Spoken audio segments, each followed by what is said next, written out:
હજુ જોઈ રાખો ચોથી ચોથી આવે અત્યારે ચોક એ દુશ્મનો હોય જ. દુશ્મનો દરેક ના હોય અત્યારે હોય જ, મારી વસ્તી ના હોય વિરોધીઓ કાપતી બોલવા વાળા.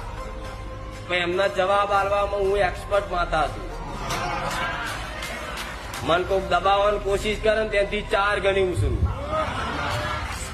સ્પ્રિંગ એમને ખબર નહીં પણ દુનિયાને જો કદાચ ચકીડી ના ચડાવું ને હું મેલડી